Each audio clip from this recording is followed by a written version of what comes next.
The track mask feature in After Effects can make quick work of blurring out unwanted elements from your footage.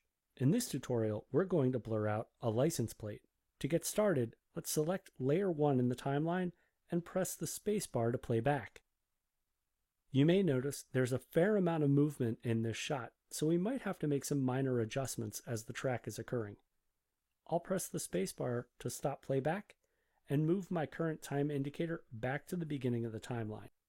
We want to start by applying a mask, so go up to the tool panel and grab the pen tool.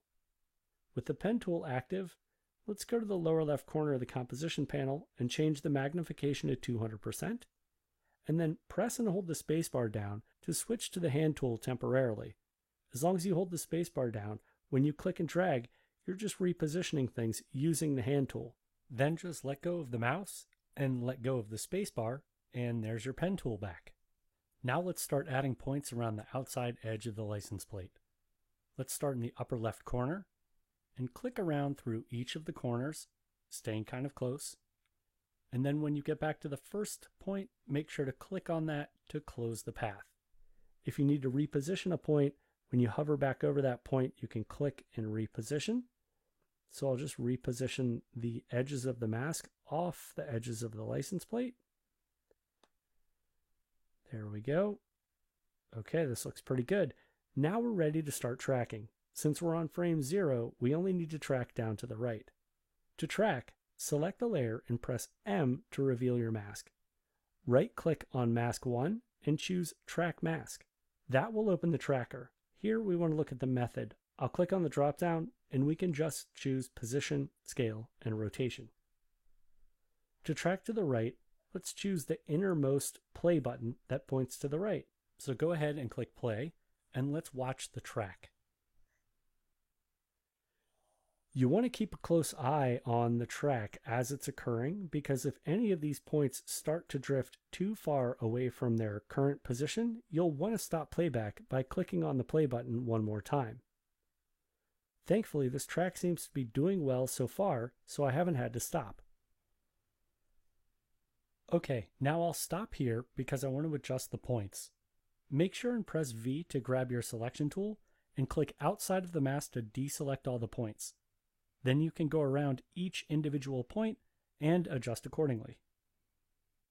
Now you should be a little careful every time you stop to make adjustments to the mask, because the mask tracker is adding a keyframe for every single frame.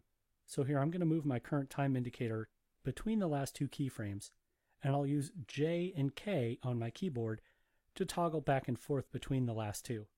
And you can see there's a pretty big shift here, but it's not going to be that bad because it's going to be a blur, and that means it won't be that noticeable. Now let's go back to the tracker and keep tracking to the right. And you'll want to repeat the same process we just did at various times throughout the rest of the timeline. And through the magic of editing, I'll go ahead and join you once this track is complete. Alright, so I'll move my current time indicator back to frame 1, and then go up to the Effect menu, down to Blur and Sharpen, and let's choose Fast Box Blur. Let's go up to the blur radius and scrub to a value of 9. And then go back down to the timeline, and I'll collapse Mask 1, open it up, and then just feather the mask. So click and drag, and we'll feather the mask about 12 pixels. And let's change that mask back to Add, and open the effects options here in the timeline, open up Fast Box Blur, and at the bottom, click the plus button next to compositing options. This way the mask is only masking the effect and not the layer. Feel free to click anywhere to deselect, and then press the comma key on your keyboard to zoom out to 100%, then press the spacebar to watch your video. It's always wise to watch your video at 100% before you decide whether or not you like the results of your work.